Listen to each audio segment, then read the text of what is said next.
Shalom ya. Shalom. Ya, sebagian udah banyak yang udah ketemu ya dengan saya, sebagian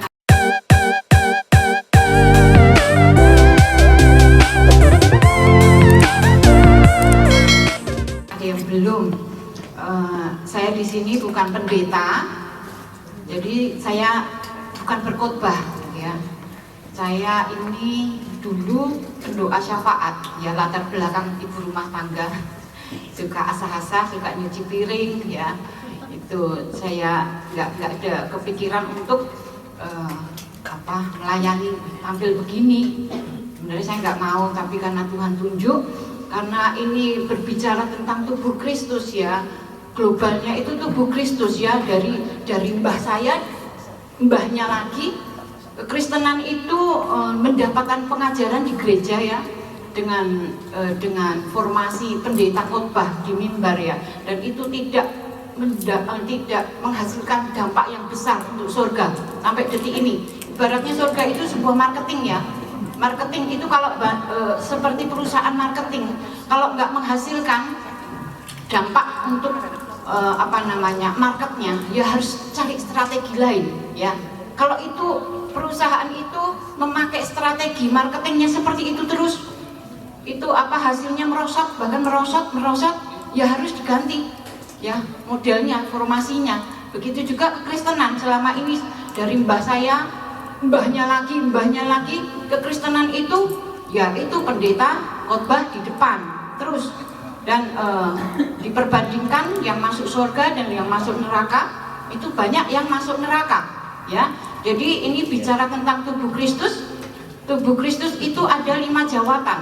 Rasul ya, rasul, nabi yang suka nunjuk dosa ya, itu nabi. Penginjil ya, gembala manis ya, gembala itu posisinya di sini. Ini guru ya, guru di sini. Jadi kalau dalam tubuh Kristus itu, untuk gereja itu sempurna, ini harus aktif ya.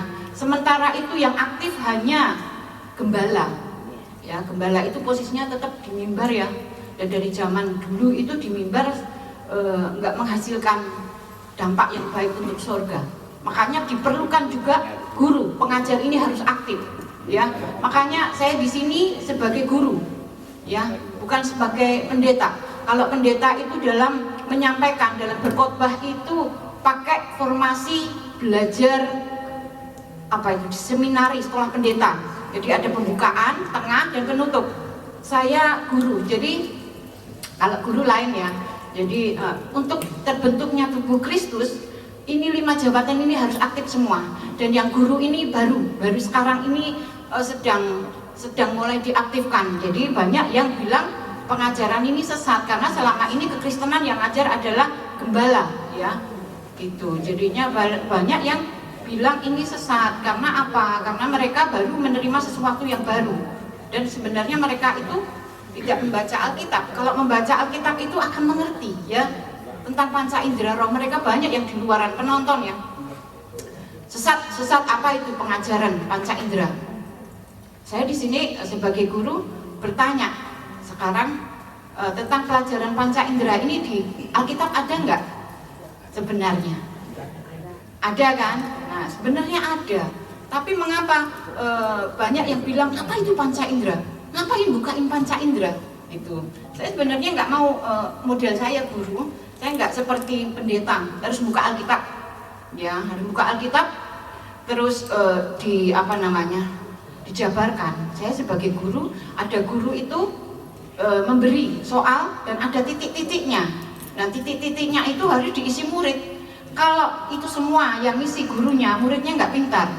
Makanya saya ngajar cari sendiri ayatnya ya di Alkitab, karena di Alkitab itu semuanya ada, dari Kejadian sampai Wahyu.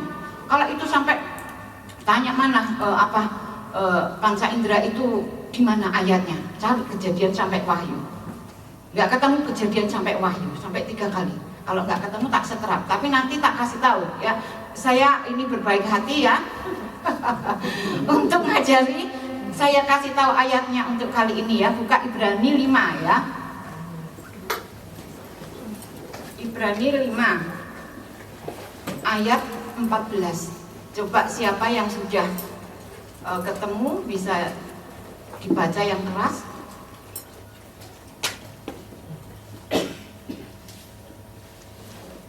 Tetapi makanan keras adalah untuk orang-orang dewasa yang karena mempunyai panca indera yang terlatih untuk membedakan yang baik daripada yang jahat. Ya Pak Yoel, terima kasih. Yang belakang tolong siapa yang dapat dibaca, karena ini tadi depan, yang belakang belum dengar. Ya, siapa yang belakang coba dibaca. Ya, Mbak Fani Deborah. Tapi makanan keras adalah untuk orang-orang dewasa yang karena mempunyai panca indera yang terlatih untuk membedakan yang baik daripada yang jahat. Ya. Jadi makanan keras adalah untuk orang-orang dewasa. Ya, dikatakan di sini orang-orang yang dewasa yang karena mempunyai panca indera yang terlatih. Jadi ciri-ciri orang yang dewasa itu mempunyai panca indera yang terlatih. Ya, untuk bisa terlatih itu harus terbuka. Untuk bisa terbuka itu gimana caranya? Dibukakan. Ya, ini ayatnya dasarnya saya membukakan 5 panca indera. Ini dasarnya ini. Saya kemarin-kemarin nggak tergerak untuk membuka ini karena saya pingin murid-murid itu aktif ya. Tapi banyak penonton yang di luar bahwa ngapain itu pembukaan panca indera? Sebenarnya kalau mau dibukakan ada semua yang saya ajarkan. Ada 1-2 murid yang mengatakan bahwa pengajaran yang saya ajarkan ada di Alkitab semua. Saya kemarin nggak memberikan ayatnya di mana. Saya pingin murid-murid itu aktif ya. Jadi di Ibrani 5 ya, itu ayat 14. Makanan keras adalah untuk orang-orang yang dewasa, yang mempunyai panca indera yang terlatih. Jadi cirinya orang-orang yang dewasa rohani itu panca indera itu harus aktif, terlatih ya. Kalau terlatih itu berarti terbuka. Kalau untuk bisa terbuka ya harus dibukakan gitu loh. Jadi membuka 5 panca indera roh ini sesuai Alkitab ya. Panca indera roh ya. Panca itu 5. Indera itu ya. Kalau ini kan bahasa Indonesia ya. Buka di kamus bahasa Indonesia akan ketemu. Indera itu apa? Mata ya, hidung, telinga, pengecap ya. Ya. Mata, telinga, hidung, pengecap, mulut, kulit. Itu di kamus bahasa Indonesia itu indera itu 5. Dan di Alkitab ditambahi lagi panca. Ya, panca itu 5. Ya, indera itu yang tadi saya sebutkan. Jadi untuk menjadi dewasa rohani, cirinya 5 panca indera roh ini harus aktif. Ya. Kalau masih cuma mata 1 itu bukan panca indera ya. Namanya panca indera itu 5. Jadi kalau orang yang dewasa rohani itu 5 itu harus terbuka. Orang yang dewasa rohani itu orang yang menikah. Kalau masih kanak-kanak rohani itu tidak bisa menikah. Jadi untuk syarat menjadi mempelai itu harus dewasa. Untuk dewasa rohani harus panca indera roh terbuka. Kalau cuma 1 nggak bisa ya. 2 nggak bisa karena sesuai Alkitab.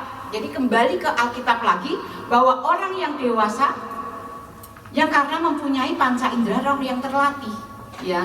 Kalau cuman panca indera rohnya cuman mata saja yang terbuka itu belum dewasa ya. Cuman telinganya saja 1 itu belum dewasa. Bukan saya yang mengatakan tapi ini Alkitab ya. Kembali kita ke Alkitab, back to Bible ya. Jadi di sini disebutkan orang yang dewasa yang karena mempunyai panca indera yang terlatih untuk membedakan yang baik daripada yang jahat. Ini bicara apa? Strategi ya. Jadi ini bahasa Indonesia. Jadi kembali ke bahasa Indonesia. Jadi panca indera roh itu 5 dan indera itu ya ini kulit ya. Jadi yang mengatakan bahwa indera itu apa? Itu ada di kamus bahasa Indonesia. Jadi ini karena Alkitab ini bahasa Indonesia, maka ya kita harus menurut bahasa Indonesia. Indera itu sudah diterangkan di kamus bahasa Indonesia itu indera. Itu ya. Ini. Jadi kalau panca itu 5 ya. Jadi 5 indera itu kalau mau dewasa rohani, 5 itu harus terbuka kalau satu belum dewasa rohani. Jadi pentingnya untuk belajar membuka 5 panca indera roh supaya dewasa rohani. Ya, kalau dewasa rohani itu siap menikah. Ya, kalau belum dewasa rohani, tidak ada anak-anak menikah. Ya, itu nanti juga akan menjadi yang tertinggal. Ya, makanya pentingnya saya mengajarkan ini. Jadi posisi 5 jawatan ini yang guru ini diaktifkan supaya terbentuknya tubuh Kristus menjadi sempurna. Ya, jadi 5 panca indera roh itu bukan karangan saya, tapi memang ini ada di Alkitab. Dan guru ini belum diaktifkan dalam tubuh Kristus ya. Jadi ini gebrakan baru. Dan ini konsekuensinya saya dibilang sesat ya. Karena untuk membuka panca indera roh ini ngarahnya seperti ke dukun ya. Ya, saya dibilang kayak dukun. Kemarin saya ngajarin murid untuk bahasa dulu kemarin ya, neropong ya. Sebenarnya kalau 5 panca indera roh itu sudah aktif ya, itu lihat dari foto, umpama ada ini ya, ada foto ya, itu dilihat karena kan sekarang PSBB ya, kita nggak bisa langsung ketemu dengan jiwa-jiwa. Jadi kita pakai metode jarak jauh, nggak usah ketemu. Jadi nggak usah ketemu, nggak usah keluar biaya lewat WA. Jadi kadang mau didoakan saya minta foto gitu supaya saya tahu ini ketempelan apa. Dari foto itu akan terlihat ini yang nempel ini spirit apa, itu akan terlihat kalau 5 panca indera roh kita terbuka gitu. Makanya itu bahasa saya kemarin itu nerawang. Dan banyak murid-murid itu yang saya bilang ayo belajar nerawang karena saya mencari kata-kata yang tepat, yang cepat dimengerti. Dan banyak murid-murid langsung ada yang keluar. Dia bilang ini pengajaran ini mencetak jadi dukun gitu. Jadi banyak itu ya Pak Yoli, itu ada. Sebenarnya nggak banyak sih, cuma di bawah 5 ya. Itu ayo keluar aja, keluar, ini pengajaran ini ngajari jadi dukun. Karena lihat itu nerawang itu bahasanya bahasa dukun.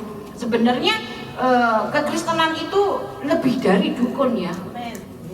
Kita itu orang-orang Kristen itu harus lebih dari dukun, lebih dari paranormal ya. Itu nanti seperti nabi-nabi zaman dulu ya, seperti Elia itu dia punya kuasa power yang dahsyat dan dia langsung ditarungkan dengan 450 nabi Baal ya. Itu karena Tuhan itu adalah Bapak.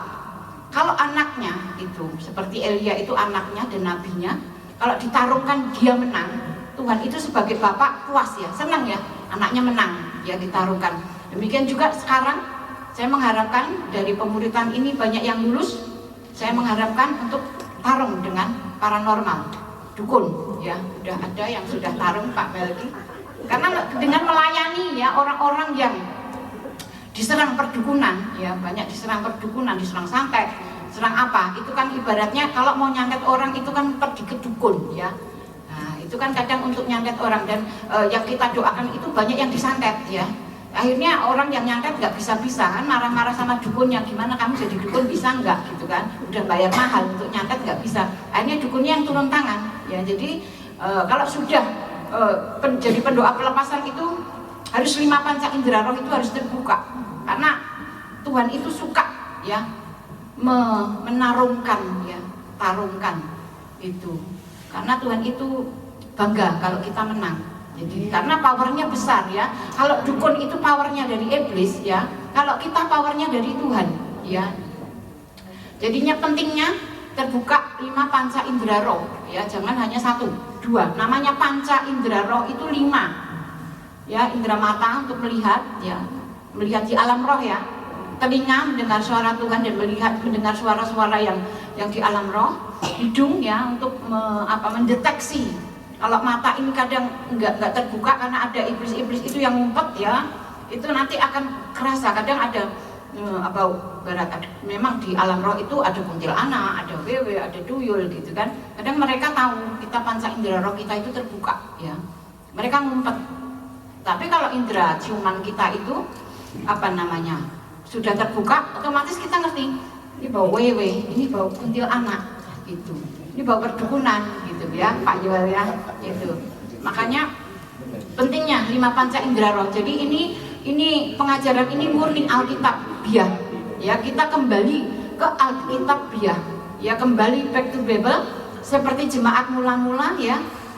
saya ngajarnya acak ya, pokoknya Tuhan suruh ngajari ini kalau Tuhan nggak suruh, karena Tuhan itu memberikan memberikan kehendak bebas untuk saya ngajar, karena saya banyak diajarin sama Tuhan, dan Tuhan memberikan hak bebas untuk saya ngajar apa yang sudah saya serap. Dan ada kalanya ini sekarang ini ambil ini Ibrani ini, terangkan sekarang, udah saatnya diterangkan gitu ya. Udah saya terangkan ya semuanya, jadi supaya jangan dibilang sesat ya. Jadi kembali yang ke Ibrani 5 yang ayat 13 ya, sebab barang siapa masih memerlukan susu ya, masih kanak-kanak rohani, ia tidak memahami ajaran tentang kebenaran sebab ia masih anak kecil. Jadi ada yang nggak paham tentang pengajaran ini. Di sini dikatakan bahwa barang siapa masih memerlukan susu, ia tidak memahami ajaran tentang kebenaran. Jadi banyak orang-orang yang di luar itu tidak memahami ajaran ini, 5 panca indera roh, sebab ia masih anak kecil. Jadi yang anak-anak kecil ini yang tidak paham tentang ajaran kebenaran, ya itu teriak-teriak, dibilang sesat, dibilang macam-macam itu. Ya saya tetap diam aja ya, karena orang yang yang namanya sudah tercatat di dalam kitab kehidupan, kita itu warga kerajaan surga. Otomatis KTP kita KTP kerajaan surga. Kalau KTP kita sudah memiliki KTP kerajaan surga, nama kita sudah tercatat di dalam kitab kehidupan, otomatis etika, karakter surgawi itu langsung tertanam di roh kita, di jiwa kita. Jadi otomatis itu tertanam ya. Sebagai warga kerajaan surga itu etikanya langsung otomatis tertanam. Jadi kalau ada orang-orang yang brutal dan lain-lain itu, kita mengerti bahwa itu namanya belum tercatat dalam kerajaan surga. Kalau kita sebagai warga kerajaan surga langsung tertanam etika ini, saling menghormati di antara warga kerajaan surga ya, karena kita semua nanti juga akan kumpul di kerajaan surga, saling menghormati ya. Seperti di kerajaan surga, kalau ketemu dengan orang yang urapannya tinggi, banyak dia bekerja buat Tuhan waktu di bumi, di kerajaan surga ini ya, umpamanya ya, ada Rasul Paulus ya di kerajaan surga, ketemu dengan umat yang nggak melayani, otomatis ini akan tunduk ya, kepalanya akan tunduk, menghormati. Demikian juga kalau kita sudah tertanam etika itu, karena nama kita sudah tercatat di dalam kitab kehidupan, etika itu langsung tertanam di dalam jiwa kita, roh kita ya. Kita akan nggak gampang-gampang ribut, nggak gampang-gampang menghakimi ya, karena kita tahu bahwa sebagai warga kerajaan surga, penghakiman itu miliknya Tuhan. Makanya Tuhan itu bilang, kalau kamu ditampar pipi kiri, berikan pipi kanan sekalian ya. Itu maksudnya apa?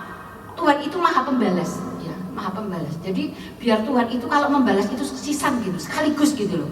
Kalau satu itu yang balas nanggung ya, karena Tuhan itu maha pembalas, berikan aja semuanya pipinya ya. Kalau satu itu Tuhan yang balas tanggungan, udah sekalian aja kamu berikan semuanya, biar aku yang balas itu sekaligus gitu. Karena Tuhan itu nggak mau kerjanya nanggung gitu. Kalau balas ya biar balas sekalian gitu. Kita harus tahu karakternya Tuhan ya. Maksudnya Tuhan itu berikan pipi kiri, kalau ditampar berikan sekalian pipi kanan, itu maksudnya biar kalau Tuhan itu balas itu sekaligus, langsung dies gitu kan. Makanya kalau cuma separuh nanggung ya, nanggung, karena Tuhan itu sekali gerak tuntas ya. Makanya kita harus ngerti karakternya Bapak kita harus ngerti karakternya Tuhan, kasih kita. Kalau 5 panca indera roh itu aktif ya, kita hidup dalam dimensi supranatural. Tuhan itu mempelai pria surgawi kita. Selama ini yang aktif adalah mempelai pria ya, mengunjungi mempelai wanitanya. Kalau 5 panca indera roh kita aktif, kita punya hak untuk mengunjungi mempelai pria ya. Ada satu murid itu, Bu Win itu, Bu saya pengen ketemu Tuhan karena punya masalah. Saya kalau ketemu dengan tim, dengan murid-murid, setiap malam berdoa, dan saya semakin pertajam murid-murid untuk mengaktifkan 5 panca indera roh, dan saya izinkan, saya tungguin untuk masuk dalam dimensi supranatural. Karena kekristenan itu bicara tentang roh ya. Tuhan itu adalah roh, malaikat itu adalah roh, iblis itu adalah roh. Kalau manusia mati juga roh ya, jangan nunggu kita mati ya, karena kita itu tubuh jiwa roh ya. Makanya aktifkan sekarang manusia rohnya. untuk menjadi dewasa rohani dengan terbuka 5 panca indera rohani. Ibrani ya, ini ada dasarnya. Jadinya karena memang Tuhan bilang, ya itu waktu saya OTW dari Jogja ke Jakarta, Tuhan saya mau bicara apa? Nih sampaikan sekarang. Kalau Tuhan nggak ada titip pesan ya nggak akan saya sampaikan. Saya nunggu pesannya Tuhan. Karena yang monitor dalam pembelajaran ini adalah Tuhan, ya, yang monitor langsung. Yang monitor ini malaikat. Jadi kalau ada malaikat yang ini apa namanya yang mendeteksi melihat ini laporan sama Tuhan, saya juga di alam roh juga mendeteksi ya. Saya monitor di alam roh ini gimana murid-murid yang belajar ini sampai di mana. Saya monitor di alam roh ya. Jadi saya lihat benar-benar enggak itu yang membaca Alkitab itu benar-benar enggak ya. Karena Tuhan Yesus Kristus itu adalah firman ya. Dan firman itu adalah pelita ya. Jadi jika membaca Alkitab ya, otomatis pribadi Tuhan. Ya, firman itu adalah pelita. Maka manusia yang membaca Alkitab itu di alam rohnya, manusia itu menyala, terang, ya. Karena firman itu adalah pribadi Tuhan. Dan firman itu adalah pelita. Semakin kita membaca firman, wattnya naik ya, 5 watt, umpama lampu ya, 10 watt, 50 watt. Semakin kita membaca firman, menyala di alam roh. Ya, semakin banyak anak-anak Tuhan itu membaca Alkitab, dunia yang gelap ini akan terang ya. Jadi dengan sifat terang itu menekan, mendorong yang gelap itu pergi. Kalau semakin gelap itu iblis itu akan semakin merajalela, semakin bekerja. Tapi kalau ada anak-anak Tuhan yang membaca Alkitab, otomatis tubuhnya itu akan terang ya. Karena saya monitor di alam roh murid-murid yang membaca Alkitab ini, saya lihat udah lampunya sudah pada menyala ya, jangan lihat di alam roh. Jadi untuk terbuka 5 panca indera roh ya harus terbuka dan dibukakan. Gimana untuk dewasa? Karena orang-orang yang terbuka 5 panca indera rohnya itu adalah orang-orang yang dewasa ya. Supaya cepat dewasa itu gimana ya? Kalau tubuh ini supaya cepat dewasa makan yang makanan nasi, susu, yang vitamin. Tapi kalau yang roh supaya dewasa baca Alkitab ya, karena makanan roh itu adalah Alkitab, firman ya. Jadi saya mengarahkan untuk terbukanya 5 panca indera rohnya membaca Alkitab supaya dewasa. Kalau sudah dewasa otomatis panca indera roh ini terbuka gitu loh. Jadi ini sesuai Alkitab ya. Jadi ada orang-orang yang di Ibrani ya, di Ibrani 13 tidak memahami ajaran kebenaran ini, sebab mereka anak kecil ya. Sebagai warga kerajaan surga, kita tidak boleh menghina mereka yang tidak mengerti, karena mereka anak kecil ya. Karena di dalam kerajaan surga itu ada orang-orang yang dewasa rohani dan juga anak-anak roh yang masih rohani, anak-anak. Ya kita saling ngomong ya, biarkan aja mereka tidak mengerti. Kalau mereka itu brutal ya, brutal maksudnya nyerang kita tahu bahwa mereka itu namanya belum tercatat dalam kitab kehidupan ya. Seperti itu kita akan mengerti ya. Makanya pentingnya untuk belajar ya. Karena dengan terbuka kita hidup di alam supranatural, kita punya hak penuh untuk mengunjungi mempelai pria ya. Karena Ibu Win ini ya, ini sudah udah bertemu Tuhan di alam roh ya. Vita, saya mau pingin ketemu dengan Tuhan ya sebagai mempelai pria, karena saya ada masalah. Saya mikir ya punya hak dia mempelai. Jadi mempelai itu jangan yang aktif itu yang laki ya, yang mempelai. Kita juga punya hak kalau namanya sudah pacaran ya, kita punya hak untuk saling mengunjungi. Ya, kalau kita itu sudah jadi mempelai wanita, kita punya hak untuk mengunjungi Tuhan. Ya. Dan apa rencananya Tuhan untuk akhir zaman ini? Apa rencananya gereja untuk akhir zaman ini, tentang pengangkatan, tentang pesta perkawinan anak domba? Ya kita harus tahu siapa yang nikah, yang kawin itu kan kita. Masa kita yang mau kawin nggak tahu acaranya? Iya kan?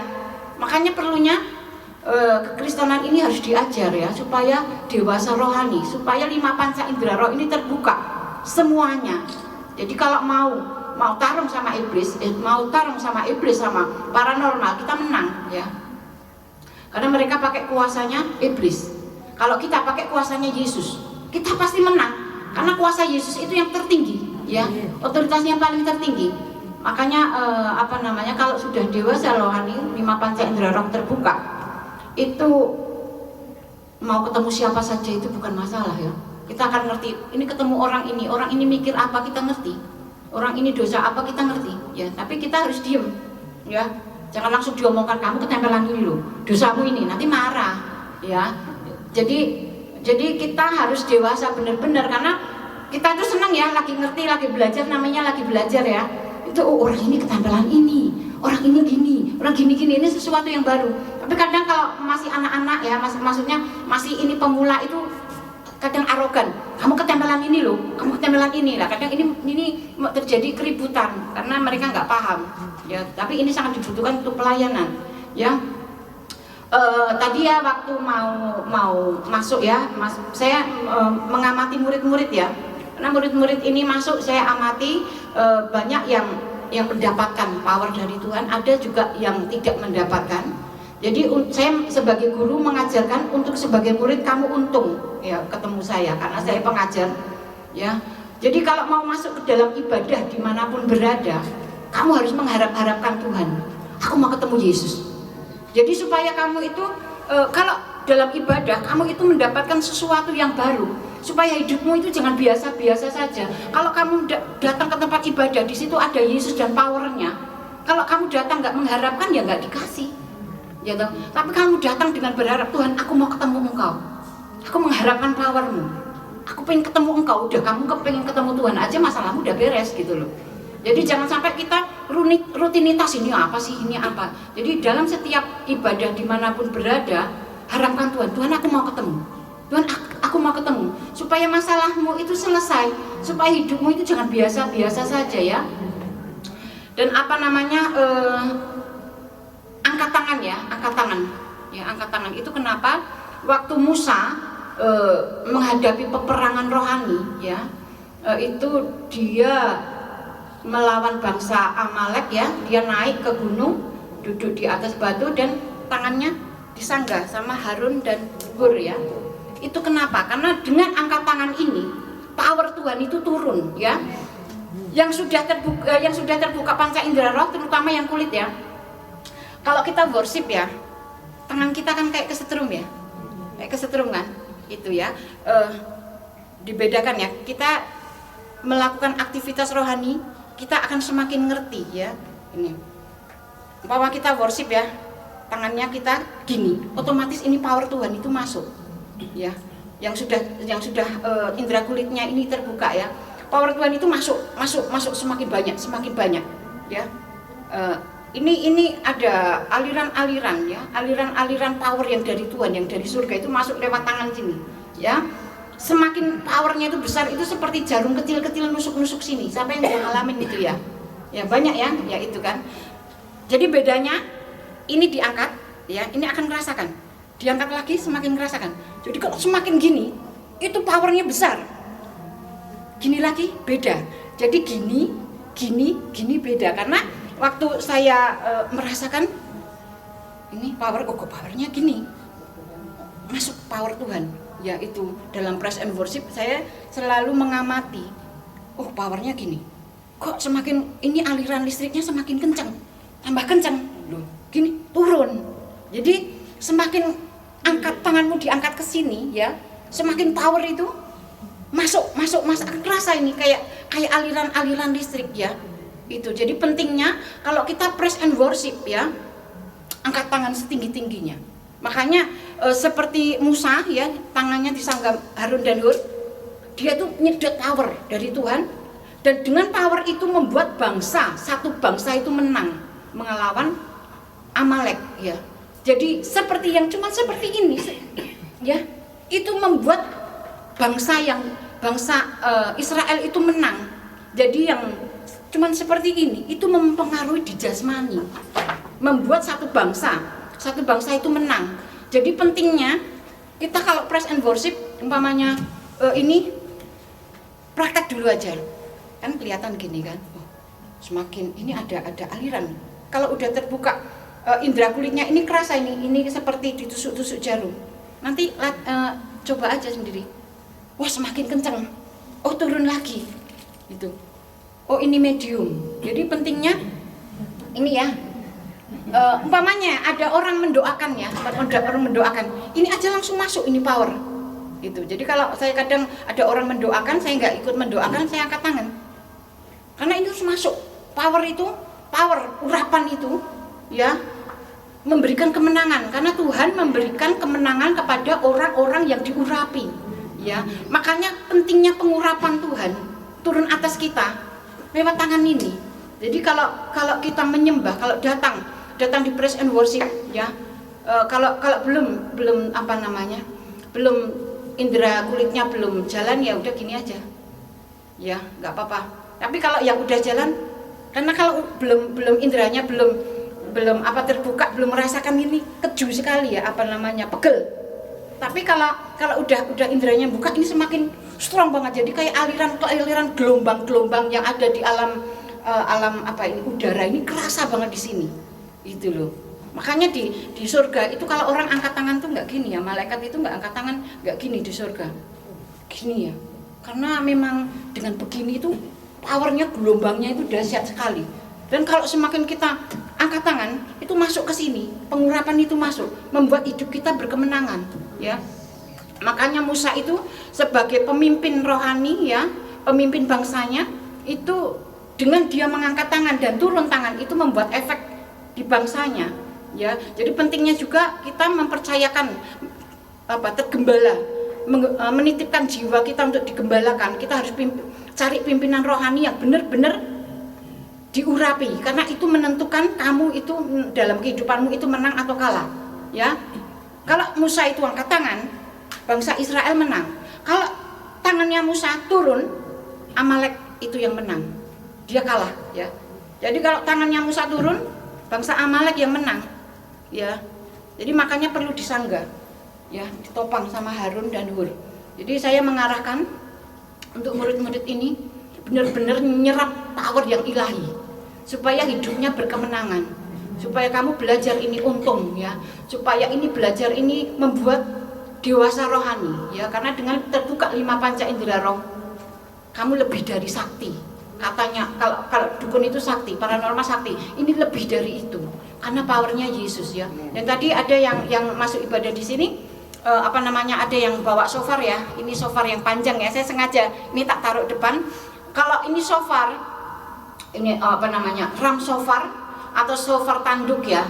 Ini adalah bicara tentang tanduk domba jantan, ya. Jadi kalau ini ditiup, ini suaranya erangan dari domba, ya, domba jantan yang disembelih, ya. Jadi domba jantan yang disembelih itu siapa? Tuhan Yesus itu adalah domba jantan yang disembelih. Jadi kalau ini ditiup, ini suaranya erangan domba yang sedang disembelih. Otomatis kalau ini ditiup, ini simbol profetik, ya. Otomatis malaikat-malaikat Tuhan itu akan turun. Karena ini tuannya yang disembelih, dia akan turun. Makanya kalau bangsa Israel untuk menang dalam peperangan, dia menurunkan bala tentara malaikat, ya, untuk berperang. Kalau dalam berperang itu bangsa Israel selalu tiup ini, ya. Kalau yang laki-laki dia pakai talit diselempangkan di sini. Kalau yang perempuan pakai talit dikudungkan di sini, ya. Karena di dalam Korintus itu dibaca, seorang wanita jika menginginkan pelayanan malaikat harus bertudung, ya. Jadi kalau saya di rumah, kalau memang saya mengharapkan pelayanan malaikat, saya berdoa pakai tudung, ya. Kalau di sini saya nggak pakai tudung, nanti dipikiran ajaran apa lagi, gitu loh. Jadi saya menjaga, nanti dipikir ini sesat lagi, pakai kerudung, ya, kayak Fatimah. Makanya, kalau saya terlalu profetik sekali itu benernya bagus, ya, kita kembali ke Bible, ya, itu bagus. Tapi efeknya nanti yang tidak mengerti akan semakin, wah, sesat ini ajarannya pakai kerudung, kayak Fatimah, gitu kan. Makanya saya ajarkan dulu. Kalau mau dipraktekkan, mau pakai kudung, karena ada ayatnya, ya. Kalau seorang wanita mengharapkan pelayanan malaikat harus pakai tudung, Jadi kalau saya di rumah itu, kalau benar-benar saya dalam ke pojok, saya mengharapkan untuk saya dilayani dengan malaikat, saya berdoa pakai tudung, ya. Jadi kembali back to Bible, ya. Jadi kalau di Alkitab diajarkan bahwa wanita tidak boleh pakai pakaian pria dan pria tidak boleh pakai pakaian wanita, ya kita harus turut. Tapi saya tidak membuat tidak membuat larangan. Kamu wanita nggak boleh pakai celana panjang, enggak. Karena masing-masing orang itu tingkatan rohaninya beda-beda. Ya kalau kamu semakin dewasa akan mengerti bahwa Alkitab ini melarang ya pakai wanita tidak boleh pakai celana panjang ya, intinya seperti itu.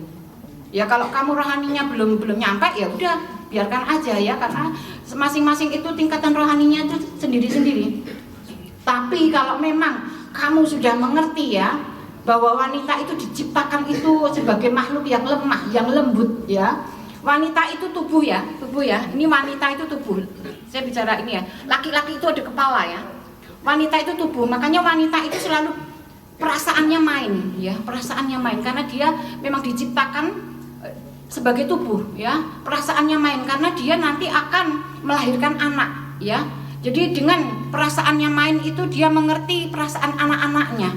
Dia harus mengasuh, merawat, mendidik. Kalau dia tidak punya perasaan, tidak main perasaannya, dia nggak bisa membesarkan anaknya dengan penuh kasih. Kalau laki-laki itu logika, karena laki-laki itu adalah kepala. Ya, jadi antara kepala dan ini logika dan perasaan ini harus disatukan ya supaya itu jalan. Memang nikah itu adalah penyatuan kepala dengan tubuh. Ya, dua karakter yang berbeda. Jadi nikah itu sebenarnya proses ya. Itu sebenarnya kalau orang dunia itu nikah itu seperti karena sinetron ya, seperti sesuatu yang indah gitu ya. Padahal kalau kita tuh masuk di pernikahan itu nikah itu proses penyatuan di mana yang lemah itu disatukan dengan yang keras ya. Itu untuk seperti itu. Jadi wanita kembali kepada kodratnya memakai baju karena wanita itu adalah sosok pribadi yang lembut, feminim ya. Makanya banyak juga wanita-wanita itu yang sampai usia matang belum dapat pasangan. Karena jujur ya, seorang laki-laki itu kalau nyari istri ya, nyari seorang calonnya itu dia mikir ini dia akan menjadi mamah dari anakku. Dia akan mencari orang yang feminim, yang keibuan, karena dia nanti akan mendidik anaknya. Jadi orang wanita kalau kembali ke kodratnya, pakai baju, pakai rok itu kelihatan anggun, feminin, cantik. Ya, apalagi kalau rambutnya panjang. Karena rambut itu bicara mahkota. Itu nggak akan dia telat menikah ya. Makanya kalau kembali ke kodrat itu menguntungkan para wanita ya. Jadi derajatnya itu kalau bahasa dunia derajatnya akan naik gitu loh. Makanya saya tidak melarang untuk wanita itu pakai celana panjang. Tapi kalau engkau sudah matang rohani, hatimu nggak enak, akan nggak enak sendiri, aku tak pakai rok gitu ya. Saya tidak melarang, tapi yang melarang itu Alkitab ya. Dan wanita jangan pakai pakaian laki-laki. Laki-laki jangan pakaian wanita itu dalam pengertian rohani. Laki-laki itu jangan bertingkah seperti wanita. Wanita jangan bertingkah seperti laki-laki. Karena pakaian itu dalam pengertian rohani itu bicara karakter, tingkah laku. Ya, kalau wanita ya tingkahnya ya seperti wanita, yang lembut, feminim, cantik ya. Itu kalau laki-laki ya yang perkasa, nggak melambai gitu loh maksudnya. Kan sekarang banyak yang melambai gitu kan, itu nggak boleh ya, melambai itu sudah tercatat. Jadi yang laki-laki tidak boleh pakai baju ya, maksudnya tidak boleh pakai baju wanita, maksudnya dalam pengertian rohani ya jangan melambai gitu loh maksudnya ya, ya harus yang perkasa. Karena memang sekarang itu ya banyak laki-laki yang melambai gitu, itu sudah seperti adat sekarang ya. Itu seperti itu. Makanya kita kembali ke back to Bible, kembali ke ajaran semula, ajaran Yesus ya, menjadi seperti jemaat mula-mula. Dan saya tadi ada yang membawa shofar panjang kembali ya. Saya tidak melarang murid-murid beraktivitas apapun, saya tidak melarang, tapi saya akan mengajarkan kalau kamu melakukan ini seperti ini, seperti ini. Kalau murid apa-apa itu dilarang, murid itu tidak akan pintar. Ya kan, makanya murid itu mau melakukan apa saja saya biarkan Tapi saya kasih petunjuk ya. Yang shofar panjang, coba tadi Mbak yang pakai, coba diangkat shofarnya biar tahu shofar panjang. Ya, coba itu biar ngerti ya bahwa ini juga senjata yang dari Tuhan, shofar panjang. Kalau ini shofar tanduk ya. Kalau yang dipegang Mbak ini ya, ini pasukan perang, ya itu Yeminet namanya. Ini dari tanduk binatang mengkudu. Ya, udah lihat ya. Ini shofar panjang ini dari tanduk binatang mengkudu yang ada di Afrika. Dan ini dijual di Israel. Sebagai kalau ada Israel itu ada tahun baru, dia tiup semuanya. Ya, udah Mbak, ya cukup. Nah, shofar panjang ini kalau ditiup, ini sangkakala ya namanya. Kalau kita bilang Yeminet, ya kalau ini ram shofar tanduk. Jadi kalau itu ditiup, ya itu namanya sangkakala. Kalau itu ditiup yang datang dua ya, malaikat dan iblis. Ya, itu. Kalau yang itu ya, saya kasih tahu, saya tidak melarang, tapi saya memberitahukan apa yang terjadi di alam roh kalau itu ditiup. Ya, jadi kalau itu ditiup, itu yang datang dua, malaikat dan iblis. Tapi kalau di dalam ibadah aman, karena di dalam ibadah itu ada malaikat. Jadi otomatis malaikat akan melakukan bagiannya mengikat, ya, untuk mengalahkannya.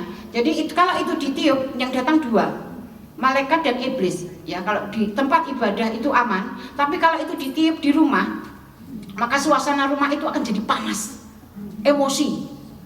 Jadi suasananya itu seperti suasana perang. Kenapa menjadi seperti itu? Karena waktu kamu tiup di rumah ya, itu langsung di alam roh itu terjadi pergerakan ya di alam roh. Dan iblis itu sangat benci suara sangkakala itu. Karena sangkakala dibunyikan itu waktunya dia habis di bumi. Waktu penghakiman dia masuk di penjara. Ya, itu waktunya habis, dia saatnya dihukum. Makanya kalau iblis dengar suara itu marah. Ini belum waktunya, ngapain kamu bikin suara-suaranya? Waktuku belum habis, jadi gemes ya, marah ya. Itu. Makanya kalau saya dulu itu niup itu, loh kok yang datang kok ini gitu kan. Jadi loh ini kan bukannya ini untuk narik malaikat, ternyata itu waktu Lady Gaga ngadakan konser, itu ada paranormal, orang pintar, itu niupnya itu Yeminet. Jadi itu memang kalau ditiup itu waktu konsernya Lady Gaga sebelum mulai dia niup itu untuk menurunkan urapan dari Lucifer supaya mengurapi orang-orang yang nanti konser datang supaya histeris gitu kan, diurapi mereka supaya nanti karakternya seperti karakter Lucifer membentuk ya. Kalau kita kan diurapi di gereja, dengan pengurapan itu kita akan menjadi serupa dengan Tuhan. Pengurapan, kalau dengan pengurapannya Lucifer ya dia akan menjadi Lucifer, hidupnya akan jadi anak muda yang penuh pemberontakan, karena Lucifer itu kan pemberontak kan. Nah, makanya kalau itu ditiup dua yang datang. Dan biasanya kalau saya niup itu di ibadah ya, di ibadah jauh dari rumah ya, saya pulang gitu kok diikuti, jadi mereka itu ngikuti sambil gemes gini, sambil marah karena saya niup. Karena jadi itu ditiup langsung mereka marah, gemes sama aku karena waktunya belum habis kok itu ditiup-tiup. Jadi mereka itu udah trauma nanti kalau mau dihukum, jadi gemes sama aku. Wah dihantam. Kalau aku niupnya di rumah, wah anakku langsung marahnya mengerikan gitu. Jadi transfer spirit dari roh emosi, roh amarah iblis. Dan iblis itu kalau datang, kalau udah manusia roh aktif itu akan melihat iblis itu ngamuk-ngamuk datang itu kalau itu ditiup. Ya, kalau ini kan ini aman, ini untuk mendatangkan malaikat Tuhan. Karena ini adalah tanduk domba jantan. Domba jantan itu siapa? Pribadi Tuhan. Jadi kalau ini ditiup bunyinya erangan, yang datang itu malaikat.